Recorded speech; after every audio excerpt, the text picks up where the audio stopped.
So, hello, my dear friends. This is your friend C. Jatin Agarwal, and I welcome you to this Type 1 to Salary series.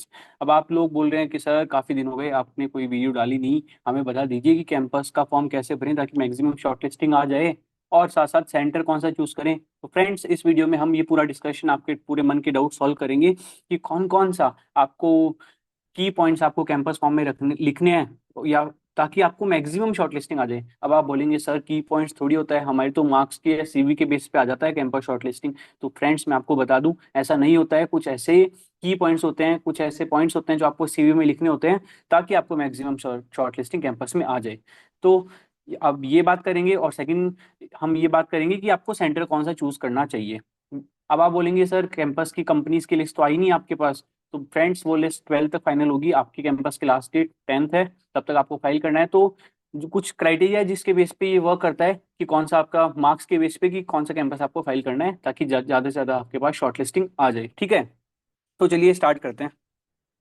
जैसे ये मेरा ही form है जो मैंने campus में भरा था, इसमें मेरे 58% मार्क्स थे, उसमें भी बढ़िया कंपनीज की शॉर्टलिस्टिंग आ गई थी।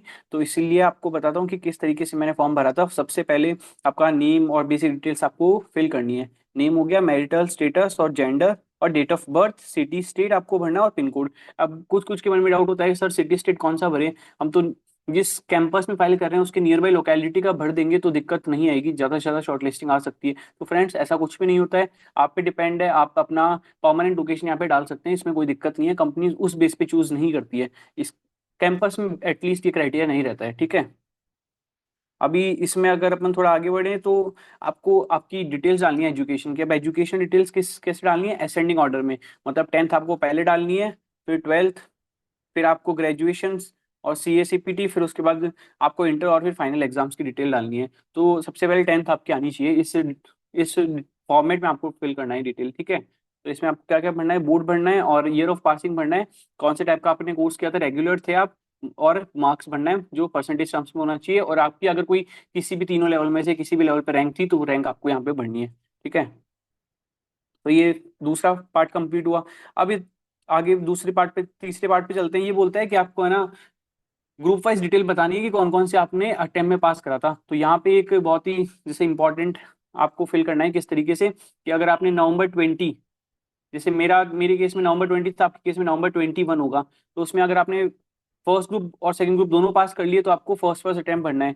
लेकिन अगर आपको पहले कभी अटेम्प्ट पास हो गया, जैसे मई 21 में एक हो गया, एक नवंबर 21 में हो गया, तो मई 21 में फर्स्ट का आपको वन ही काउंट लिखना है क्योंकि वो फर्स्ट टाइम में पास हो गया।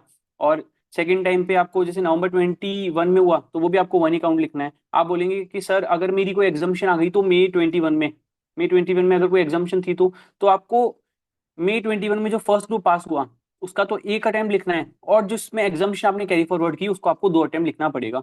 ठीक है, अभी तीसरे सिनेरियो की बात करते हैं इसी में कि मान लो आपका एक ग्रुप जो क्लियर हुआ वो नवंबर 20 में हुआ, और दूसरा ग्रुप आपका क्लियर हुआ मई 21 में, मतलब उसमें एग्जाम्शन आ गई और फिर नवंबर 21 में आपने पास किया। तो फर्स्ट में तो आपको एक अटेम्प्ट लिखना है, और जो दूसरा था जिसमें आपने 3 अटेम्प्ट मारे तो उसमें फर्स्ट आप छोड़ देना कि भाई आपने फर्स्ट में नहीं दिया था नवंबर 20 में।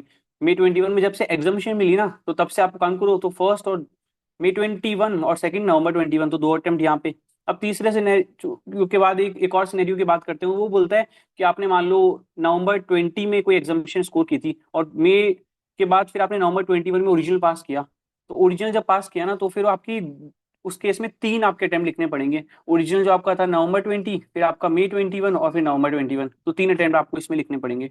तो इस हिसाब से आपको अटेम्प्ट का काउंट आपको ऐसा है मिनिमम रखना है, लेकिन आपका काउंट गलत नहीं होना चाहिए। ठीक है, और सही भी होना चाहिए बिल्कुल। ठीक है, तो उस तरीके से आपको फॉलो करना है। सी फाइनल में भी सेम कॉन्सेप्ट आपका अप्लाई होता है जो अभी मैंने इंटर के अटेम्प्ट के बताया। तो ये एक इंपॉर्टेंट पैराग्राफ, इंपॉर्टेंट आपका पार्ट बन जाता है जिसको आपको अच्छे से भरना पड़ेगा। और अगर आप फर्स्ट अटेम्प्ट है तो टेंशन लेने की जरूरत है नहीं। अभी बोलते हैं कि एक्सपेक्टेड मेंबरशिप एनरोलमेंट कब तक कर लोगे। तो जिस दिन आपकी आर्टिकलशिप कंप्लीट हुई उसके नेक्स्ट डे यहाँ पे दिन भर दो कि तब तक हम मेंबरशिप ले लेंगे। अभी एक केस था कि जिसकी एज बिलो 21 है तो उसको एक मेल करके कंसेंट लेनी पड़ेगी। तो होप आप सबने वो ले ली होगी, मैंने प्रीवियस वीडियो में वो कवर कर दिया था। अभी बात करते हैं कि जीएमसीएस की डिटेल्स, जीएमसीएस का सर्टिफिकेट नंबर और कंप्लीशन डेट। तो सर ये चीज़ तो मैटर आपके ज़्यादा करती नहीं है। अभी जो अपन आगे डिटेल भरेंगे वो आपके मैटर करेगी शॉर्टलिस्टिंग के लिए। अभी ट्रेनिंग की डिटेल, आर्टिकलशिप फॉर्म का नाम, ट्रेनिंग टाइप कौन सी थी, आर्टिकलशिप। आपकी इंडस्ट्रियल ट्रेनिंग हो तो सबसे पहले उसको ऊपर इंडस्ट्रियल ट्रेनिंग को रखना है, फिर आपको आर्टिकलशिप को रखना है। पीरियड जब से स्टार्ट थी तब से एंड थी, ये लिखना है आपको। और लोकेशन, अगर आपने मान लो 4-5 लोकेशन पे आपकी फॉर्म है वहां पे काम किया है तो 4-5 लोकेशन आप लिख सकते हो यहाँ पे। नंबर ऑफ पार्टनर्स जो आपके थे सीए फॉर्म में वो लिख दो, और आपने कौन कौन से नेचर का वर्क करा। अब नेचर ऑफ वर्क कैसे लिखते हो, आपने जो सीवी बनाया है उसमें आपने सबसे पहले लेफ्ट पोर्शन जो बनाया था, लेफ्ट पोर्शन में आपने लिखा होगा कि किस किस फील्ड में मैंने काम करा, Indians consultancy, statutory audit, internal audit, taxation, जो वो सब चीजें यहाँ पे लिख दो कि नेचर ऑफ वर्क आपने कौन कौन से करे। फिर उसके बाद आपको कंपनी का नाम लिखना है और सेक्टर लिखना है। अब ध्यान रखना कि जो कंपनी आप सबसे पहले लिखोगे ना उसका सेक्टर सबसे पहले लिखोगे, फिर दूसरे नंबर पे जो कंपनी लिखोगे उसका सेक्टर बाद में लिखोगे। तो ये इस हिसाब से आपको कंपनीज और सेक्टर लिखना है जो आपने आर्टिकलशिप या इंडस्ट्रियल ट्रेनिंग में किया। ठीक है, फिर उसके बाद अगला जो आपका ये फॉर्मेट आता है बहुत इंपॉर्टेंट है। ये बोलता है कि आपको है ना आर्टिकलशिप एनी अदर, तो इसमें आपको मैं जितने यहाँ पे लिख रखा हूँ ना ये सब आपको कवर कर देना है, क्योंकि कंपनीज की शॉर्टलिस्टिंग इनके बेस पे आती है कि आपने कौन कौन से काम करे। एक तो ये क्राइटेरिया, और दूसरा कौन कौन सा सेक्टर रहा ये क्राइटेरिया। तो आप बोलोगे सर मैंने तो सेक्टर जैसे कुछ करा ही नहीं, हमने ई कॉमर्स नहीं करा, या फिर हमने है ना मैन्युफैक्चरिंग नहीं करा, तो फिर आपको लिखना दो ही। इससे क्या होगा, आपकी शॉर्टलिस्टिंग बहुत ही अच्छी आ जाएगी।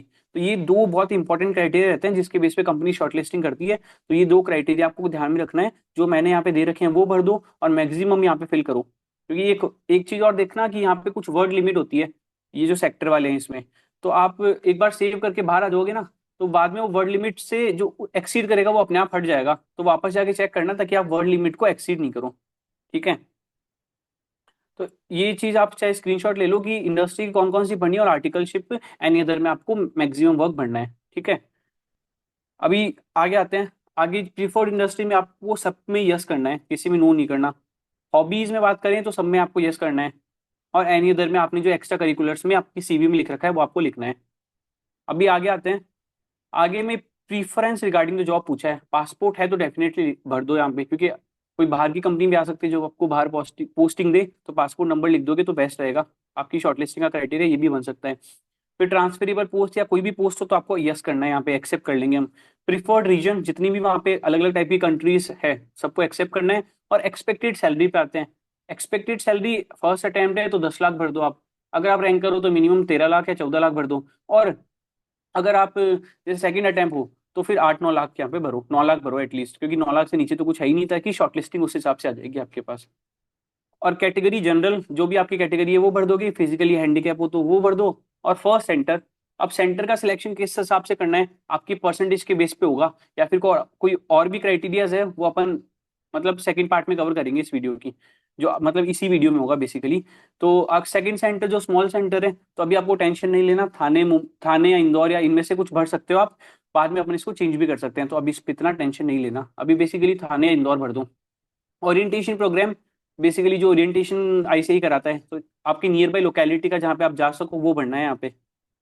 फिर अब मॉक सेंटर, मॉक सेंटर क्या होता है, बेसिकली आईसीआई मॉक इंटरव्यूज लेता है आपका। तो ये क्या होता है, ऑनलाइन होता है, ऑनलाइन है।